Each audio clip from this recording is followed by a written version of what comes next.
दोस्तों, जो इंसान खुद के लिए जीता है उसका एक दिन मरण होता है, लेकिन जो इंसान दूसरों के लिए जीता है उसका हमेशा स्मरण होता है। नमस्कार दोस्तों, हम सभी अपने जीवन में कुछ ना कुछ दान करते हैं, लेकिन क्या आपको पता है कि सबसे अच्छा और उत्तम दान कौन सा है? क्या है सबसे बड़ा पुण्य? आइए जानते इस कहानी से। काशीपुर नाम के एक गांव में राजेश नाम का एक आदमी रहता था, जो लकड़ी काटकर अपना जीवन यापन करता था। वह अपनी पत्नी के साथ रहता था। जलाऊ लकड़ी से होने वाली कमाई पर्याप्त नहीं थी। भोजन और कपड़ों की हमेशा ही कमी रहती थी। एक दिन परेशान होकर राजेश की पत्नी उससे बोली, कितने ही दिन देख लो, यही कमाई रहेगी। कोई त्योहार नहीं होता, कोई जश्न नहीं होता। इस जलाऊ लकड़ी को काटने और बेचने के बजाय तुम शहर जाकर कुछ काम क्यों नहीं कर लेते? कितने सालों तक हम ऐसे ही जीवन व्यतीत करेंगे? राजेश बोला, देखो, मैं हमेशा तुम्हारी बात सुनता हूँ। कितनी बार मुझे कहना पड़ेगा कि मैं इस गांव को नहीं छोड़ सकता। शहर में यहाँ की तरह शांति नहीं है। मैं नहीं चाहता कि अगली बार हमारे बीच यह बात निकले। उसकी पत्नी कहती है, अब हम क्या करें? मैं भी यहाँ उस पाप की वजह से हूँ जिसने तुम्हें बांध रखा है। ठीक है, खाना बन गया है, खाओ और जाओ। भोजन करने के बाद राजेश लकड़ी काटने चला जाता है। चलते चलते काफी आगे निकल जाता है। वह सोचने लगता है, आज तो बहुत दूर चला आया, मुझे एक बड़ा पेड़ चाहिए, लेकिन मुझे एक भी नहीं मिला। वहां एक पेड़ है पर काफी छोटा है, इससे मेरा क्या होगा? ठीक है, आज के लिए इससे ही काम चलाना पड़ेगा। वह एक पेड़ काटता है और अपने सिर पर जलाऊ लकड़ी का एक बंडल रखता है और उस लकड़ी को बेचने के लिए जाता है। यह क्या लकड़ी खरीदने वाला कोई नहीं है? क्या इन सब लकड़ियों को मुझे घर लेकर जाना पड़ेगा? फिर रास्ते में कुछ आगे गया, तभी एक आदमी उसे आवाज लगाता है, सुनो लकड़ी बेचने वाले, इधर आओ, ये जलाओ लकड़ी कितने की है? महाराज, आपको सारी चाहिए या आधी? अगर सारी लकड़ियां चाहिए तो केवल 20 रुपए में दे दूंगा। लकड़ी खरीदने वाला बोला, मुझे सारी लकड़ियां चाहिए, लेकिन तुमने जो दाम कहा है उतने दाम में नहीं, मैं केवल 10 रुपए दे सकता हूँ। अरे महाराज, इस कीमत पर तो मैं नहीं बेच सकता, पर वैसे मैं थक गया हूं तो दे दूंगा। 10 रुपए दे दीजिए, पहले ही बहुत देर हो चुकी है। आप मुझे वो 10 रुपए जल्दी से दे दीजिए, मुझे घर भी जाना है और खाना भी खाना है। ये लो तुम्हारे 10 रुपए, ये सारी लकड़ियां वहां रख दो। वैसे तुम भूखे लग रहे हो, क्या तुम कुछ खाना खाओगे? सब तैयार है, खाना खाओ और फिर जाना। हरीश कहता है, मुझे बहुत भूख तो लगी है, लेकिन अगर मैं खाऊंगा तो आपके लिए खाना नहीं बच पाएगा। रहने दीजिए, मैं घर जाकर खाऊंगा। चिंता मत करो, तुम खा लो, उसके बाद 10 लोग और खा सके उतना खाना है मेरे पास। जब भी तुम्हें भूख लगे तुम यहाँ आकर खा सकते हो। राजेश पूछता है, क्या आप हमेशा ही सबको ऐसे खाना देते हैं? जब तक ईश्वर मुझे शक्ति देता है तब तक मैं यह करना चाहता हूँ, फिर ईश्वर की इच्छा। राजेश ने कहा, ठीक है, तो मैं आज खाना यहीं पर खाऊंगा। उस दिन राजेश ने उस पंडित शास्त्री के घर भर पेट खाना खाया और खाना खाने के बाद राजेश पंडित जी को धन्यवाद करते हुए बोला, महाराज, आप बहुत अच्छे और उदार दिल के हैं। ऐसा अच्छा काम करने में मैं आपकी मदद करना चाहता हूँ। अब से मैं 20 रुपए वाली कीमत की लकड़ियां 10 रुपए में दूंगा। ठीक है, तो अब मैं चलता हूँ। पंडित जी ने कहा, बेटा सकुशल रहो। राजेश ने काटी हुई सारी लकड़ी पंडित शास्त्री को 10 रुपए में दे दी और घर के लिए निकल गया। घर आके उसकी पत्नी बोली, क्या हुआ? इतनी देर तक क्या कर रहे थे? क्या आज तुमको कोई अच्छा सौदा मिल गया होगा? तो लाओ पैसे। राजेश बोला, देखने जाओ तो सौदा अच्छा नहीं था। 10 रुपए मिले हैं, रोज से कम ही है, ये लो। राजेश की पत्नी ने कहा, क्या सच में तुम मुझे 10 रुपए ही दे रहे हो? मैंने सोचा था कि जितना तुम रोज देते हो उससे दुगना तो दोगे, लेकिन तुमने मुझे उसका आधा ही दिया है। तुम इतने लंबे समय से कहाँ थे? क्या कर रहे थे?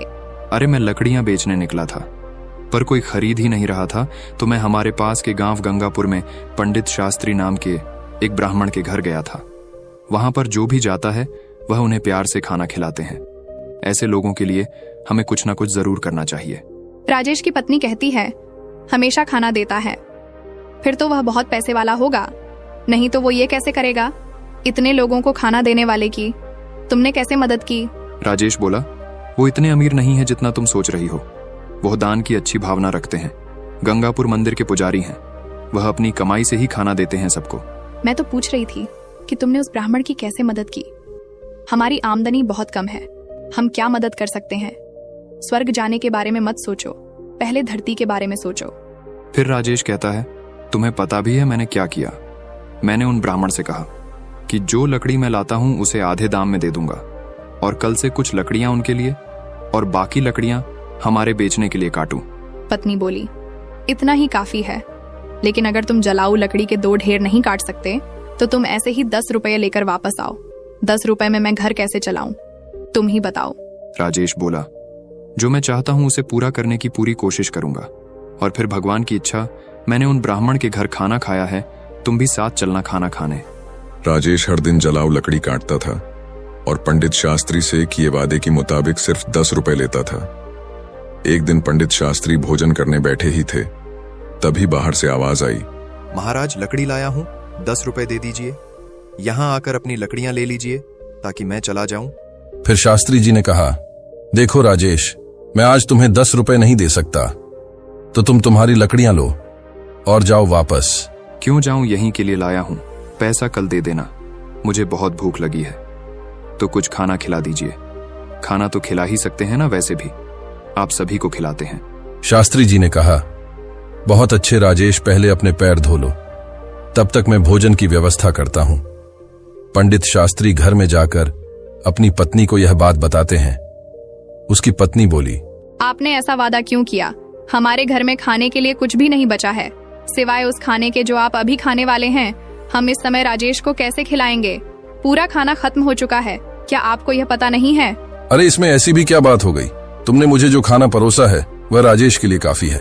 सोच रहा हूँ कि आज उपवास कर लूं। राजेश की पत्नी ने कहा, और मुझे बताओ कि आप ऐसा कितनी बार करोगे? जब हमारे पास उतना नहीं है तो यह सब क्यों करना है? वह सब कहाँ से लाए? पंडित शास्त्री ने कहा, सब भगवान देता है, पहले राजेश को खिला के आओ। पंडित शास्त्री ही थे जिन्होंने आने वालों को खाना दिया, भले ही उनके पास ना हो। एक दिन हमेशा की तरह राजेश लकड़ी काटने जाता है। वह सोचता है, जंगल के सामने के सारे सूखे पेड़ तो मैंने काट दिए, अब बाकी बचे हरे पेड़ जंगल के अंदर जाना थोड़ा मुश्किल लग रहा है। मैं इससे पहले कभी इतना अंदर नहीं गया, मुझे सावधान रहना चाहिए। जंगली जानवर हो सकते हैं, अगर मुझे कुछ हो गया तो। यह सोचकर राजेश जंगल के बीच चला जाता है। इतनी दूर आ गया पर कोई पेड़ नहीं मिला। यह अच्छा लग रहा है, एक शाखा ही काफी है। अगर मैं इसे काटता हूं तो 3 ढेर बन जाएंगे, पहले ही बहुत देर हो चुकी है। ऐसा सोचकर राजेश उस बड़े पेड़ पर चढ़ गया और उस डाली पर बैठकर उसी डाली को काटने लगा। बहुत बड़ी शाखा होने के कारण शाखा टूटकर बगल के पेड़ के नीचे टीले पर गिर जाती है। फिर अचानक ही वहां एक तपस्वी प्रकट हो जाते हैं और क्रोध में बोलते हैं, मेरी तपस्या किसने भंग की है? लगता है वह तुम ही थे। मैं तुम्हें श्राप देता हूं, तुम एक कुत्ते बन जाओगे। फिर राजेश घबराकर कहता है, अरे महाराज, मुझे नहीं पता था कि आप यहाँ नीचे बैठे हैं। मैं यहाँ 100 साल से तपस्या कर रहा हूँ और तुमने मेरी तपस्या भंग की है। राजेश ने कहा, मैं तो रोज पेड़ काटने आता हूँ और जलाओ लकड़ियां बेचता हूँ। मैंने जानबूझकर ऐसा नहीं किया, मुझे माफ कर दीजिए महाराज, कृपया इस श्राप को वापस ले लीजिए। मैंने क्रोध में आकर तुम्हें श्राप दिया क्योंकि तुमने मेरी तपस्या भंग की है। इस श्राप को वापस लेना संभव नहीं है, जिसने श्राप दिया है उसके लिए भी संभव नहीं है। पर मैं तुम्हें एक उपाय बताता हूँ, सुनो। राजेश बोला, कृपया मुझे बताइए महाराज, मैं इस श्राप से छुटकारा पाने के लिए क्या करूं? तुम ऐसे लोगों को ढूंढो जो सबसे अच्छा दान देते हो। उनके खाने के बाद अगर उनके खाने में कोई भी दाना बच जाता है तो उसे खाकर तुम श्राप से मुक्त हो जाओगे। अगर तुम अपने अभी के रंग से पूरी तरह से सफेद हो जाते हो तो तुम इस श्राप से मुक्त हो जाओगे। हरीश रोते हुए कहता है, मैं अपनी पत्नी को रोजाना जलाऊं लकड़ी काटने से मिलने वाले पैसों से सहारा देता हूं। अब मैं कुत्ता बन गया हूं तो मेरी पत्नी का क्या होगा? महाराज ने कहा, चिंता करने की जरूरत नहीं है, तुम्हारी पत्नी को कपड़ों की कोई कमी नहीं होगी। ईश्वर है जो इसकी व्यवस्था करेंगे। इस बार जब श्राप टूटेगा तो तुम अपने कष्टों से मुक्त हो जाओगे और धन धान्य से सुखी जीवन व्यतीत करोगे। राजेश श्राप के कारण कुत्ते में बदल जाता है। मुझे अब इजाजत दीजिए महाराज। इतना कहकर वह श्राप से छुटकारा पाने के लिए यात्रा शुरू करता है। राजेश सोचने लगता है, जैसा आर्षि ने कहा था, मुझे सबसे अच्छा दान देने वाले कहां मिलेंगे? मेरी कुछ भी समझ नहीं आ रहा। हाँ, पंडित शास्त्री है ना, वह बड़े ही उदार दिल के आदमी हैं। अब मैं पहले प्रयास के रूप में पंडित शास्त्री के पास जाता हूं। राजेश कुत्ते के रूप में शास्त्री के घर जाता है। शास्त्री जी अपनी पत्नी से कहता है, चलो, अच्छा हुआ आज मैं बिना किसी परेशानी के सभी मेहमानों को खाना खिला पाया। सच में मैं बहुत संतुष्ट हूं। ईश्वर मुझे उन सभी को खाना खिलाने की शक्ति दे जो आज यहां आए हैं। शास्त्री के खाना खा लेने के बाद उसकी पत्नी ने बाकी खाना बाहर फेंक दिया। हरीश कुत्ते के रूप में वहां आया और शास्त्री के खाने से बचा हुआ खाना खा लिया। खाना खाते ही उसका आधा शरीर तुरंत सफेद हो जाता है। राजेश खुश होकर कहता है, मुझे लगा ही था कि पंडित शास्त्री बहुत ही उदार आदमी है। मुझे तुरंत ही आधे श्राप से मुक्ति मिल गई, लेकिन पूरी तरह श्राप मुक्त होने के लिए किसी दूसरे आदमी को ढूंढना होगा। कोई आसपास मिल सकता है, शायद मुझे श्राप से मुक्ति मिल सकती है। अगर दिए गए श्राप से मुझे मुक्ति मिल जाती है तो श्राप से मुक्त होने के बाद मैं धन धान्य और सुख के साथ रहूंगा। मैं चाहे कितने भी साल लकड़ियां काट लूं, कभी इतना बड़ा नहीं बन पाऊंगा। लेकिन यह तो मेरे साथ अच्छा ही हुआ। मुझे श्राप देने के लिए बहुत बहुत धन्यवाद महाराज। इतना कहकर राजेश दूसरे आदमी को खोजने लगता है। एक दिन संतोष नाम का एक आदमी हल जोतते हुए राजेश को दिखाई देता है। यह देखकर हरीश उसके घर के सामने जाता है।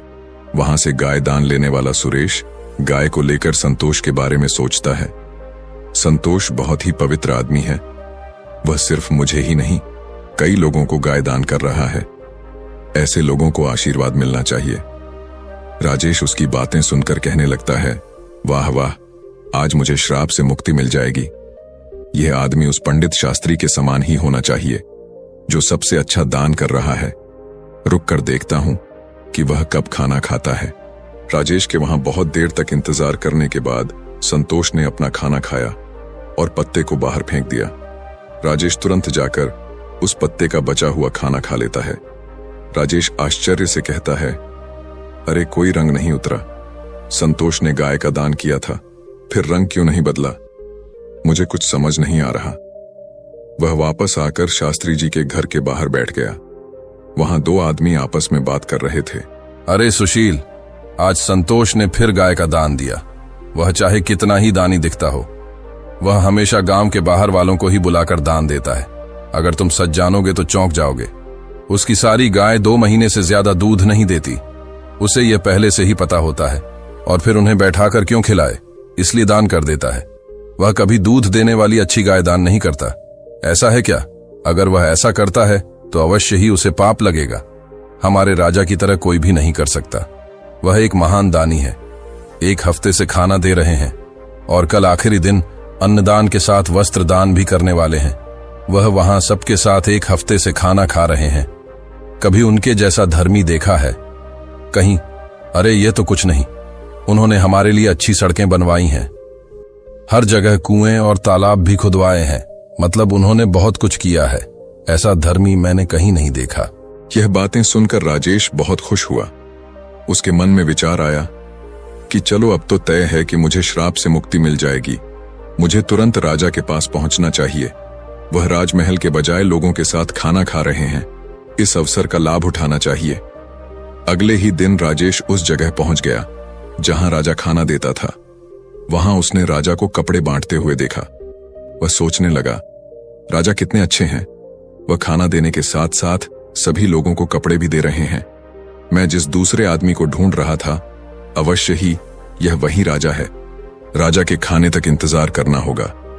राजा के खाने के बाद सैनिक उस पत्ते को बाहर फेंक देते हैं जिसमें राजा ने खाना खाया था। यह देखकर राजेश वहां जाता है और पत्ते में से खाना खाता है। फिर आश्चर्यजनक रूप से खुद को देखकर कहता है, अरे ये क्या? इतने महान दानी राजा का भोजन करने के बाद भी मेरा रंग नहीं बदला। यह श्राप तो दूसरी तरह का लग रहा है। मुझे तुरंत उस आर्षी के पास जाना चाहिए जिसने मुझे यह श्राप दिया है। राजेश उस स्थान पर पहुंचता है जहां आर्षी थे। वह आर्षी को प्रणाम करता है। तपस्वी उसे निराश देखकर पूछते हैं, क्या हुआ राजेश? ऐसा लगता है कि तुम्हें अभी तक केवल एक ही आदमी मिला है। केवल आधा रंग बदला है क्या? तुम्हें और कोई नहीं मिला? श्राप मिले हुए बहुत दिन हो गए हैं। फिर राजेश कहता है, मुझे तो शंका है पंडित शास्त्री का खाना खाकर मैं आधा सफेद हो गया। इसके बाद मैंने उनसे भी ज्यादा दान करते लोगों को देखा। उन्होंने जो खाना खाया उसे खाने से कोई फायदा नहीं हुआ। महाराज, इसके अलावा हमारे शहर के राजा बहुत धर्मी हैं। 1 हफ्ते तक उन्होंने सबको खाना दिया, कपड़े भी दिए। इतने धर्मपरायण आदमी द्वारा खाया हुआ खाना खाने के बाद भी मैं श्राप से मुक्त नहीं हो पाया। इसमें कुछ रहस्य है महाराज, मुझे नहीं समझ आ रहा, आप ही बताइए ना। फिर महाराज ने उससे कहा, तुमने जितने को भी देखा उनमें से किसी के भी द्वारा दिया गया दान सच्चा दान नहीं था। संतोष ऐसी चीजें दे रहा था जिसकी उसे जरूरत नहीं थी। अगर उसे उनकी जरूरत होती तो वह उन्हें दान ही नहीं करता।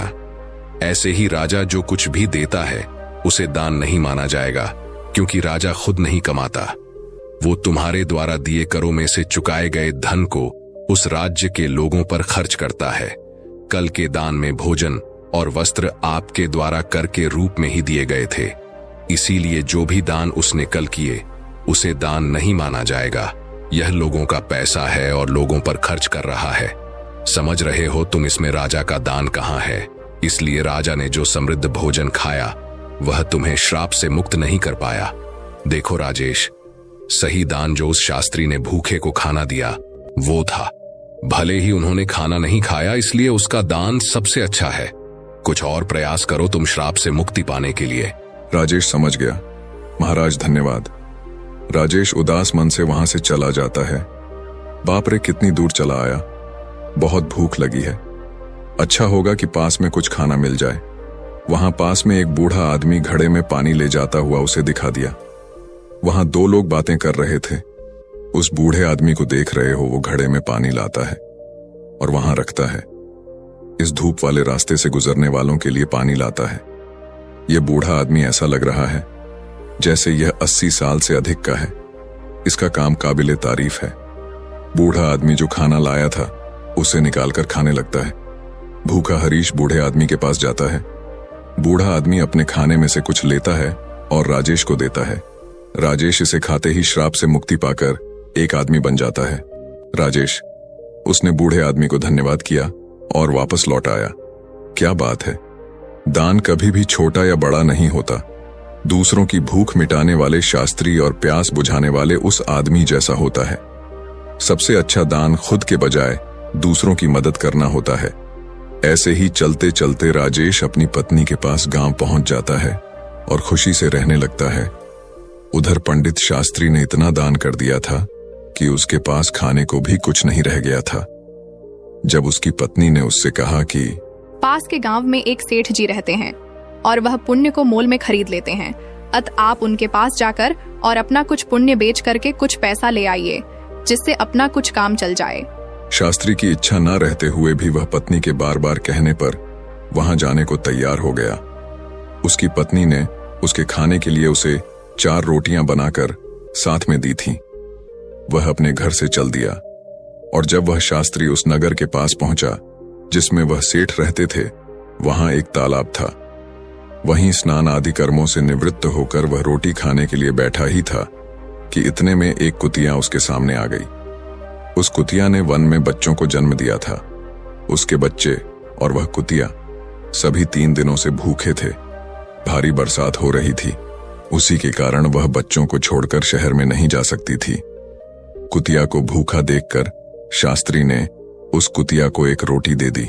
उसने उस रोटी को खा लिया, फिर दूसरी रोटी दी तो दूसरी रोटी को भी उस कुतिया ने खा लिया। इस प्रकार उसने एक एक करके 4 रोटियां कुतिया को खिला दी। कुतिया रोटी खाकर तृप्त हो गई। फिर वह वहां से भूखा ही उठकर चल दिया। फिर वह उस सेठ के पास पहुंचा। सेठ के पास जाकर उसने अपना पुण्य बेचने की बात सेठ से कही। सेठ ने कहा, आप दोपहर के बाद आइए। उस सेठ की पत्नी बहुत पतिव्रता थी। उसने अपनी पत्नी से पूछा कि एक महाजन आया है और वह अपना पुण्य बेचना चाहता है, इसलिए तुम मुझे बताओ कि उसके पुण्य में से कौन सा पुण्य सबसे बढ़कर है जिसे मैं ले लूं। सेठ की पत्नी ने कहा, आज जो उसने तालाब पर बैठकर एक भूखी कुतिया को 4 रोटियां दी हैं, उस पुण्य को खरीदना चाहिए, क्योंकि उसके जीवन का यह सबसे बड़ा पुण्य है। नियत समय पर शास्त्री सेठ के पास आया और सेठ से बोला, आप मेरे पुण्य में से कौन सा पुण्य खरीदेंगे? सेठ ने कहा, आज आपने जो यज्ञ किया है, हम उसी यज्ञ के पुण्य को लेना चाहते हैं। शास्त्री बोला, मैंने तो आज कोई यज्ञ नहीं किया, मेरे पास तो इतना पैसा ही नहीं था, मैं यज्ञ कैसे करता और कहां करता। इस पर सेठ ने कहा, आपने जो आज तालाब पर बैठकर एक भूखी कुतिया को 4 रोटियां दी हैं, मैं उसी पुण्य को लेना चाहता हूं। शास्त्री ने पूछा, उस समय तो वहां कोई नहीं था, मुझे कोई देख भी नहीं रहा था, फिर आपको इस बात का पता कैसे लगा? सेठ ने कहा कि मेरी पत्नी पतिव्रता है, उसी ने यह सब बातें मुझे बताई हैं। तब शास्त्री ने कहा, बहुत अच्छा, ले लीजिए, परंतु उसका मूल्य आप क्या देंगे? सेठ ने कहा, आपकी रोटियां जितने वजन की थीं, उतने ही हीरे मोती मैं तौल कर दे दूंगा।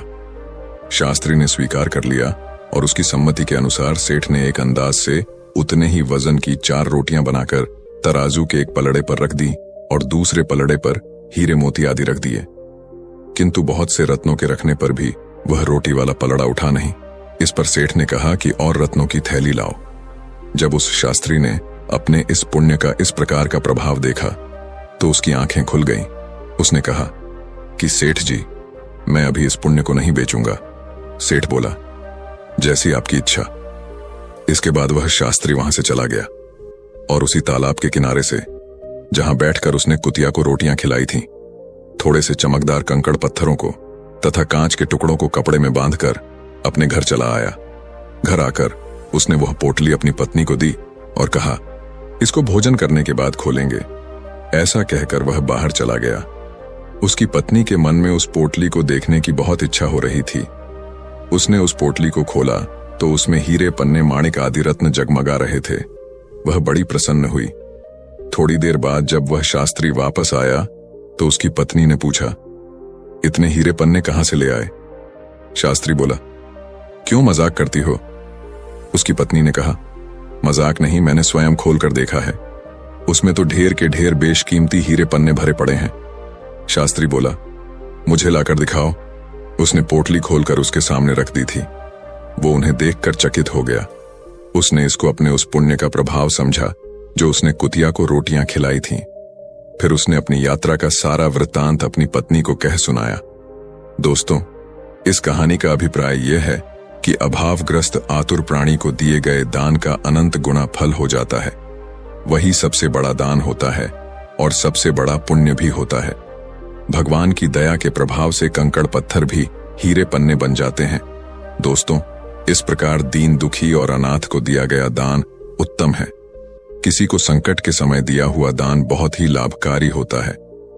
भूकंप, बाढ़ या अकाल आदि के समय आपातग्रस्त प्राणी को एक मुट्ठी चना देना भी बहुत उत्तम दान माना जाता है। वह सबसे बड़ा पुण्य होता है। और जो विधि पूर्वक सोना, गहना, तुल्ला दान आदि किया जाता है या दिया जाता है, उससे उतना लाभ नहीं होता जितना आपत्ति काल में दिए गए थोड़े से दान का होता है। इसलिए प्रत्येक मनुष्य को आपत्तिग्रस्त, अनाथ, विकलांग, विधवा आदि की सेवा करनी चाहिए। दोस्तों, दान का महत्व त्याग का होता है, वस्तु के मूल्य और संख्या का नहीं होता। ऐसी त्याग भावना से जो सुपात्र को जिस वस्तु का जिसके पास अभाव है उसे वह वस्तु देना और उसमें किसी प्रकार की कामना को न रखना उत्तम दान कहलाता है और उसका पुण्य अनंत गुना होता है। निष्काम भाव से किसी भूखे को भोजन और प्यासे को पानी पिलाना सात्विक दान होता है। दोस्तों, क्या अंतिम घड़ी में मृत्यु के समय नाम का जप करने से मनुष्य मुक्त हो सकता है? दोस्तों, कहा जाता है कि नाम जप से बढ़कर इस दुनिया में कोई भी दूसरी साधना नहीं होती। संघर्ष और चिंता के आज के समय में ईश्वर के पवित्र नाम का जप क्या आपकी सभी समस्याओं और चिंताओं का समाधान कर सकता है? क्या हर कोई ईश्वर के नाम का जप कर सकता है? ईश्वर के किस नाम का जप करें? क्या अपने मन से कोई भी नाम जप सकते हैं या केवल गुरु से ही प्राप्त नाम ही सर्वश्रेष्ठ होता है? क्या अंतिम घड़ी में मृत्यु के समय नाम का जप करने से मनुष्य मुक्त हो सकता है? दोस्तों, नाम जप, भक्ति और परमात्मा प्राप्ति के मार्ग में आने वाले सभी प्रश्नों का उत्तर आपको इस वीडियो में मिलेगा। दोस्तों, कहा जाता है कि ईश्वर का नाम बहुत ही पवित्र और शक्तिशाली होता है। रोज रोज नाम जप करने से व्यक्ति के जीवन के सभी दुख दर्द खत्म हो जाते हैं और उसे संसार से विदा होने पर मोक्ष की प्राप्ति होती है। एक बार रात्रि का समय था। महात्मा श्यामदास जी ईश्वर के नाम का अजपा जाप करते हुए अपनी मस्ती में चले जा रहे थे। इस समय वे घने जंगल से गुजर रहे थे। विरक्त होने के कारण वे महात्मा जी लगातार देशाटन किया करते थे। वे किसी भी एक स्थान पर ज्यादा समय तक नहीं रुकते थे। वे ईश्वर के नाम के प्रेमी थे। दिन रात उनके मुख से भगवान के नाम का जप ही चलता रहता था। स्वयं वह अजपा जाप करते थे और औरों को भी उसी मार्ग पर चलाते थे। चलते चलते वे मार्ग भूल गए, पर चलते जा रहे थे जहां भगवान ले चलेंगे। कुछ दूर चलने के बाद आगे उन्हें अंधेरे में बहुत सी दीपमालाएं प्रकाशित थीं। महात्मा जी उसी दिशा की ओर चलने लगे। पास पहुंच के उन्होंने देखा कि एक वट वृक्ष के पास अनेक प्रकार के वाद्य यंत्र बज रहे हैं। नाच गाना और शराब की महफिल जमी हुई है। कई स्त्री पुरुष साथ में नाचते कूदते हंसते और औरों को हंसा रहे हैं। उनको महसूस हुआ यह मनुष्य नहीं बल्कि प्रेत आत्माएं हैं। श्यामदास जी को देखकर एक प्रेत ने उनका हाथ पकड़ा और कहा, अरे ओ मनुष्य, हमारे राजा तुझे बुला रहे हैं, चलो मेरे साथ। वे मस्त भाव से राजा के पास गए, जो कि एक सिंहासन पर बैठ था। वहां राजा के इर्द गिर्द बहुत से प्रेत खड़े थे। प्रेतराज ने कहा, इस ओर तुम क्यों आए? हमारी प्रेत मंडली आज मदमस्त है। इस बात का भी तुमने विचार नहीं किया। तुम्हें क्या मौत का डर नहीं है? मुस्कुराते हुए महात्मा श्यामदास जी बोले, मौत का डर? और मुझे हे राजन, जिसे जीने का मोह ही ना हो उसे मौत का डर कैसा? हम साधु लोग तो मौत को आनंद का विषय मानते हैं। यह तो केवल देह परिवर्तन होता है, जो कि प्रारब्ध कर्म के बिना किसी से नहीं हो सकता। प्रेतराज ने कहा, तुम जानते हो हम लोग कौन हैं? महात्मा जी ने कहा, हाँ, मैं अनुमान लगा सकता हूं कि आप लोग प्रेतात्मा हो। प्रेतराज ने कहा, तुम जानते हो मानव समाज हमारे नाम से ही कांपता है। महात्मा जी ने कहा, प्रेतराज, मुझे मनुष्य में गिनने की गलती मत करना। हम जिंदा दिखते हुए भी जीने की इच्छा से रहित हैं, मृत्युल्य। और यदि जिंदा मानो तो भी आप हमें नहीं मार सकते। जीवन मरण तो कर्मों के अधीन है। क्या मैं आपसे एक प्रश्न पूछ सकता हूं? महात्मा की निर्भयता देखकर प्रेतों के राजा को बड़ा आश्चर्य हुआ कि प्रेत का नाम सुनते ही मर जाने वाले मनुष्यों में एक इतनी निर्भयता से बात कर रहा है। सचमुच ऐसे मनुष्य से बात करने में कोई दिक्कत नहीं। वो बोला, पूछो, क्या पूछना चाहते हो? महात्मा जी ने कहा, प्रेतराज, आज यहां आनंद उत्सव क्यों मनाया जा रहा है? प्रेतराज ने कहा, मेरी इकलौती कन्या योग्य पति ना मिलने के कारण अब तक कुंवारी थी, लेकिन अब योग्य जमाई मिलने की संभावना है। कल उसकी शादी है, इसीलिए उत्सव मनाया जा रहा है। महात्मा जी ने हंसते हुए कहा, तुम्हारा जमाई कहां है? मैं उसे देखना चाहता हूं। प्रेतराज ने कहा, जीवन के मोह को त्यागने वाले हे महात्मा, अभी तक वह हमारे इस प्रेत योनिको को प्राप्त नहीं हुआ। वो इस जंगल के किनारे बसे गांव के एक धनवान का पुत्र है। महादुराचारी होने के कारण वह एक भयानक रोग से पीड़ित है और कल संध्या से पहले ही उसकी मृत्यु हो जाएगी और फिर उसका विवाह मेरी कन्या से होगा। रात भर गीत नृत्य और मदपान करके हम लोग आनंद उत्सव मनाएंगे। ईश्वर के नाम का जप करते हुए महात्मा जी वहां से विदा हुए और जंगल के रास्ते आगे चलते गए। फिर वह जंगल के किनारे बसे गांव में जा पहुंचे। तब तक सुबह हो चुकी थी। एक आदमी से उन्होंने पूछा, बहुत उपचार किए जाने पर भी वह ठीक नहीं हुआ। महात्मा जी ने उस आदमी का धन्यवाद किया और पूछते हुए उस धनवान सेठ के घर जा पहुंचे। वहां शकुल चंद की हालत गंभीर थी। वह अंतिम घड़ियां गिन रहा था, लेकिन फिर भी महात्मा जी को देखकर माता पिता को आशा की किरण दिखी। उन्होंने महात्मा जी का स्वागत किया।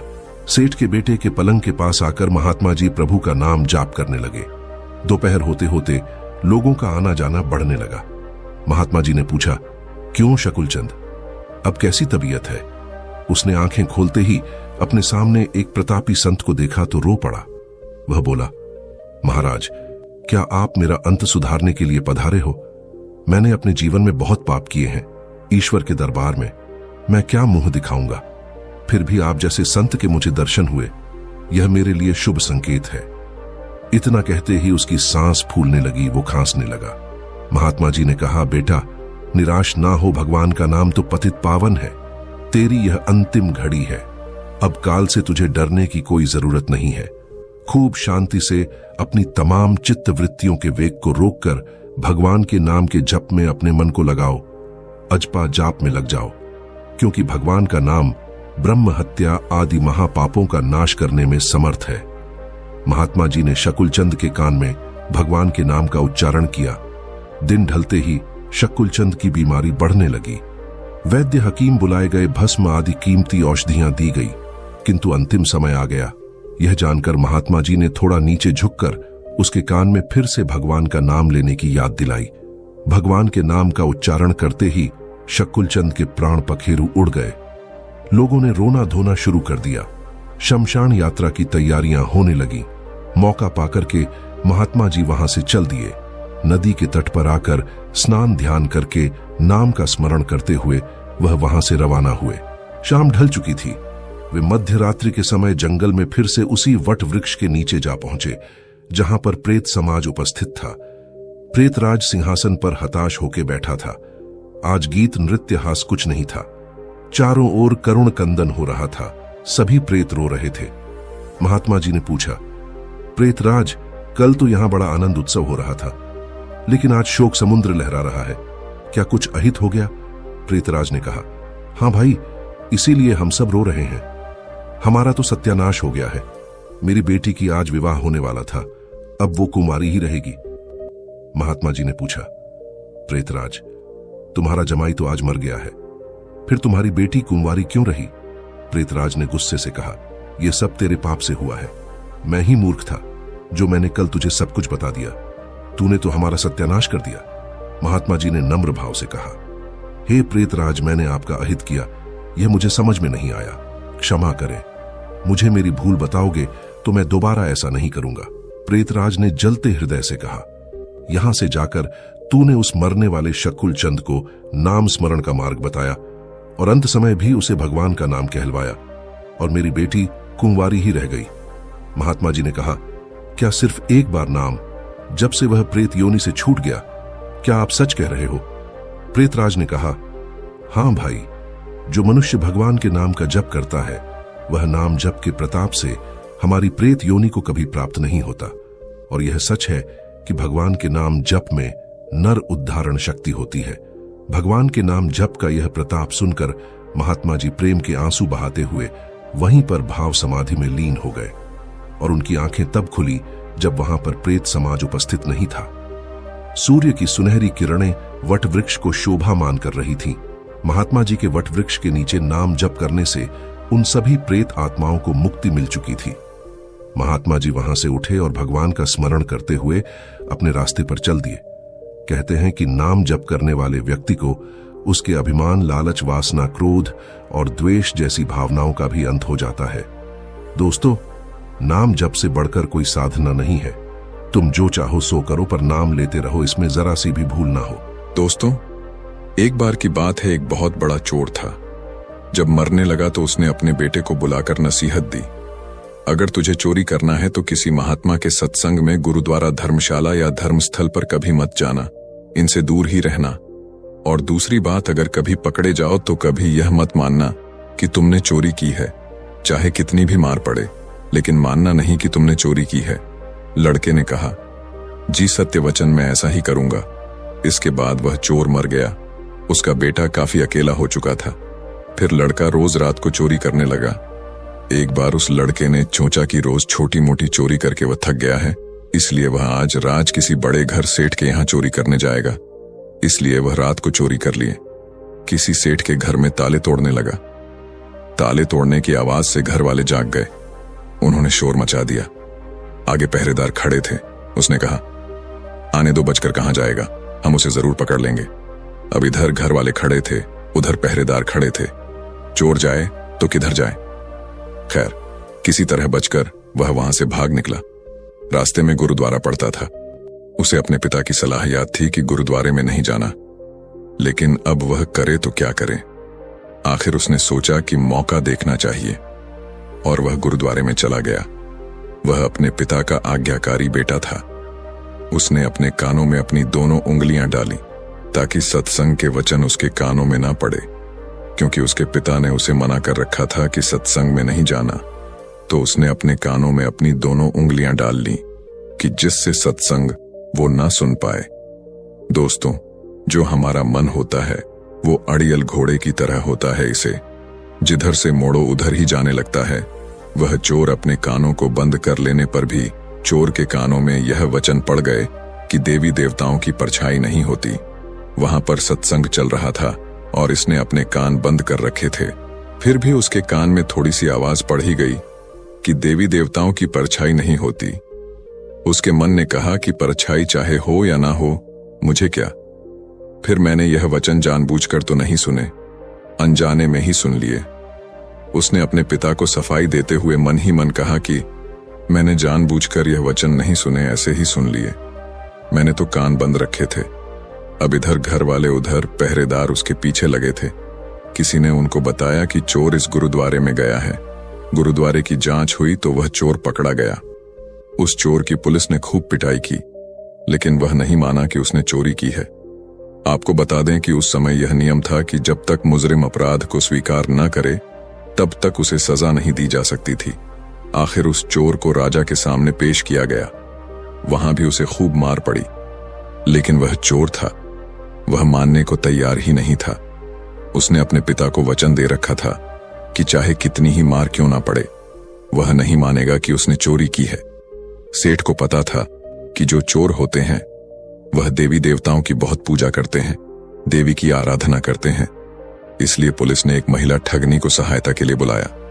ठगनी को बुलाया गया, बात उसे बताई गई। उसने कहा, मैं उस चोर को मना लूंगी, उससे कहलवाना चोरी की है। उस महिला ने एक देवी का स्वांग बनाया, 2 नकली बाहें लगाई, चारों हाथों में 4 मसाले जलाई और नकली शेर की सवारी की। क्योंकि वह पुलिस के साथ मिली थी, इसलिए जब वह आई तो हिदायत के मुताबिक जेल के दरवाजे कड़कड़ करके खुल गए। पहले से ही सब योजना बनाई हुई थी। देवी जब आए जेल में तो सारे दरवाजे अपने आप खुल जाएं, और ऐसा ही हुआ। जब आदमी किसी मुसीबत में फंस जाता है तब वह अपने इष्ट को याद करता है, इसलिए चोर भी उस समय देवी जी की ही याद में बैठा था। अचानक से दरवाजा खुला और कमरे में एकाएक ही रोशनी हो गई। वह महिला जिसने देवी का रूप बनाया हुआ था, वह एक खास अंदाज में कहने लगी कि देखो भक्त, तूने मुझे याद किया और मैं आ गई। तूने अच्छा किया जो चोरी की बात नहीं बताई। तूने अगर चोरी की है तो मुझे सच सच बता दे, मुझसे कुछ नहीं छुपा है, मैं तुझे तुरंत ही आजाद कर दूंगी। वह चोर देवी का भक्त था। वह अपने इष्ट को सामने खड़ा देख करके बड़ा खुश हुआ और मन ही मन सोचने लगा कि मैं इनको सब कुछ सच सच बता दूंगा। अभी वह बताने के लिए तैयार ही हुआ था कि उसकी नजर देवी की परछाई पर चली गई। उसको तुरंत ही सत्संग का वो वचन याद आ गया कि देवी देवताओं की परछाई नहीं होती। उसने देखा कि उसकी जो देवी है उनकी तो परछाई है। वह समझ गया कि यह कोई देवी नहीं है, जरूर हमारे साथ छल किया गया है। यह सोच करके वह तुरंत ही रुक गया और कहने लगा, मानता श्री, मैंने कोई चोरी नहीं की, और अगर मैंने चोरी की होती तो क्या मैं आपको नहीं बताता? आप तो स्वयं सर्वव्यापी हैं, आप तो त्रिकालदर्शी हैं, आप सब जानती हैं। अगर मैंने चोरी की होती तो आपको तो पता होता है। हे मानता श्री, मैंने कोई चोरी नहीं की। महिला के कहने पर जेल के बाहर बैठे पहरेदार चोर और महिला की वार्तालाप को लिख कर रहे थे। उनको और महिला को विश्वास हो गया कि चोरी इसने नहीं की। अगले ही दिन उन्होंने राजा से कह दिया कि महाराज यह चोर नहीं है, और फिर राजा ने उसको आजाद कर दिया। जब चोर आजाद हुआ तो सोचने लगा कि जब सत्संग का एक वचन सुना तो जेल से छूट गया। अगर सारी उम्र सुन लूं तो पता नहीं मुझे क्या क्या मिल जाए। जब उसके मन में यह ख्याल आया तब वह रोज सत्संग में जाने लगा, और चोरी जैसे काम भी उसने हमेशा हमेशा के लिए छोड़ दिए। उसने किसी संत महापुरुष की चरण ले ली। इससे धीरे धीरे वह खुद भी एक संत महापुरुष बन गया। दोस्तों, इसीलिए कहते हैं कि सत्संग के बराबर ना तो गंगा है, ना यमुना है, और ना ही कोई अन्य तीर्थ है। कलयुग में सत्संग ही सबसे बड़ा तीर्थ है। इसलिए सत्संग कीजिए, महापुरुषों का सत्संग कीजिए, वेद वेदांत का धर्म ग्रंथों का सबसे पहले अवलोकन कीजिए। ईश्वर पर विश्वास उस बच्चे की तरह होना चाहिए जिसे पिता चाहे जैसे भी उछाले, लेकिन वह निश्चित होता है कि पिता उसे सुरक्षित पकड़ ही लेगा। इसी तरह जो लोग ईश्वर पर विश्वास करते हैं वह हर एक परिस्थिति में सकारात्मक रहते हुए अपना कर्म करते हैं और परिणाम ईश्वर पर छोड़ देते हैं। ईश्वर पर विश्वास करने वाले सुख दुख हर परिस्थिति में उनका स्मरण करते हैं और उसकी शक्ति पर उनका टूट विश्वास होता है। दोस्तों, वीडियो के माध्यम से कोशिश की गई है कि आपको एक अच्छा संदेश प्राप्त हो। अगर वीडियो में कहीं किसी प्रकार की कोई गलती हुई है तो उसके लिए मैं आपसे दोनों हाथ जोड़कर क्षमा प्रार्थी हूं। मुझे अज्ञानी जानकर क्षमा कर देना। तो दोस्तों, कैसी लगी आपको ये कहानी? आप हमें कमेंट सेक्शन में जरूर बताना, और अच्छी लगी हो तो इस चैनल को सब्सक्राइब जरूर कर लेना। तो चलिए मिलते हैं ऐसी ही कोई नई कहानी में। तब तक के लिए अपना ख्याल रखें। धन्यवाद और नमो बुद्धाय।